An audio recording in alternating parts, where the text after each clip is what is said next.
Oh, yeah, absolutely. I thought, first and foremost, our effort was there. I don't think you can question us on that. If anything, we just didn't play the conditions well enough. Geelong just seemed to have had a more simpler game plan and executed a lot better than what we did. I think we hand passed way too much. I think our kick to hand pass ratio was well under what we normally do. So, yeah, look, there's some good learnings out of that for us. But, yeah, I thought overall on the night, effort was great. We just didn't play the conditions well enough.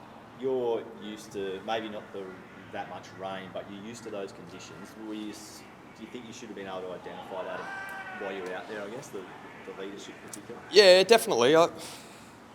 It's interesting. You'd like to, as an analogy, take what the opposition give you, and we had a spare at the stoppage, so we felt as though we could still shape, and if we did surge, we'll sort of surge into their outnumber to some degree. So we probably needed to identify that a little bit better and faster on the night, and preferably you'd like to not hand pass in that sort of conditions, but we were just trying things, and it didn't pay off for us, unfortunately. But yeah, as leaders and our older personnel, we certainly should have identified that we needed to kick a lot more than what we did. But as I said, sometimes when you see a free player, you're mad not to give it to him, and we got that wrong on the night. But look, credit to Geelong, they were fantastic. Their intercept markers, losing Stewart and still playing out the game.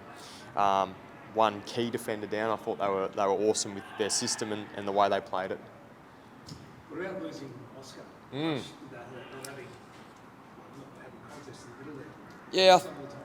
Yeah, it was difficult for us. Clearly, we didn't have that backup ruckman like we have in the past, and we didn't really want to rob Peter to pay Paul. Like, we don't want to take Joe out of his key position, given just how dynamic and how strong Geelong's key defenders are. So yeah, look, Oscar was a significant loss for us, there's no doubt about that, and I thought Dunks was having a really big impact, as well as Oscar, in that first half about giving us that territory. And so with him going down, and then Josh obviously having to do a little bit of the work, and Joe helping out, it threw us out a little bit, but certainly no excuse. We still had opportunities to score, and once again we were quite inaccurate in front of goal. 4 goals 13 is probably just not going to get the job done. They sound up. I mean, it's not. I think that's the reserves at the moment. But I mean, what's the deal? I mean, 2 and 4. It's a sort of unmarked, uncharted territory. Spirits are still high. We're playing some really good football. Our first half once again was great. We certainly. Look, let's look at last year. Carlton were 4 and 8 at the bye, 4-8 and a draw, I believe. GWS had 5 wins. Sydney had 5 wins. 2 of those teams played in preliminary finals. So you can certainly catch fire in this competition. We're looking to do that. We know our best is very good and is good enough. So we need to keep finding and searching for ways to get our best on a more consistent basis, and I think we're doing that. The mood's still high. As I said, we feel extremely confident that we can beat anyone on any day, and results and moments haven't been going our way at the moment, but we feel like it can turn and turn quickly. How is Oscar looking in terms of his recovery from that head knock? Sore. I've just seen him passing on the way out, so look, it was a pretty big blow. He looked pretty dazed. I was right in front of him, and he looked in sorts, so he'll obviously miss this week, and hopefully be right for him for Q-Clash in a couple of weeks. Sorry, just on the Giants, it'd be nice not to have to play against Toby Green. How do you think that'll pan out? I don't know what they're doing yet as a football club, but as a player, you always want to play against the absolute best, and certainly not for me to decide, but yeah, Stars might sleep a bit easier during the week. They're challenging him and Jesse Hogue. They wanted the boys' number that got Charlie off. I will not further comment on that. If those 2 are missing from them, that changed. He's the leading goal scorer, isn't he, Jesse Hogue? Look, there's no doubt those 2 have been outstanding performers for them this year, but just like us, we've got injuries, and the next person comes in and does a job. You certainly, we don't use it as an excuse, and I don't think any other team does. It's disrespectful for the person coming in, if anything, that they think they can't get the job done. So, we're expecting their absolute best, whoever takes the field, and they'll be expecting the same for us. Does Connor come back this week? McKenna? Yeah. I don't know. I'm not the coach, which is great. Would you expect him? Potentially, yeah. He had a good game in the reserves. He's ticked all his boxes.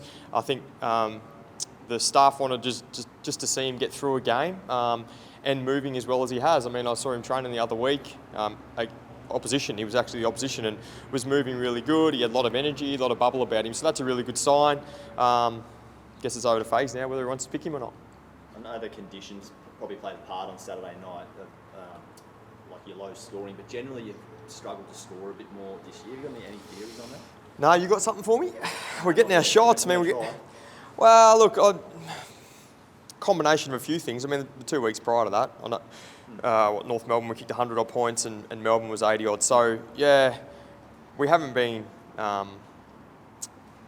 breaking records in the scoring department by any stretch of the imagination, but we've had a lot of inside 50s and a lot of shots still. So, you know, we'd like to see a few more go through the big sticks. There's no doubt about that, but we feel like our method's right and, if anything, we're probably having shots a little bit further out than what we'd like as well. So, yeah, there's a few things to it, but we need to kick a lot more accurate when we get our opportunities.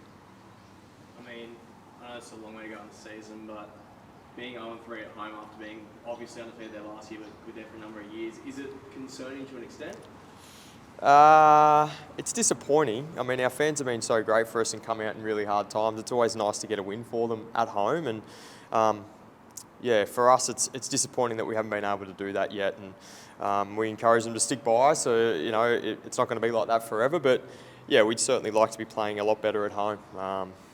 We've played good in patches, but we haven't nailed a 4-quarter effort at home, which, you know, I guess sucks. So yeah, we like to fix that up pretty quickly.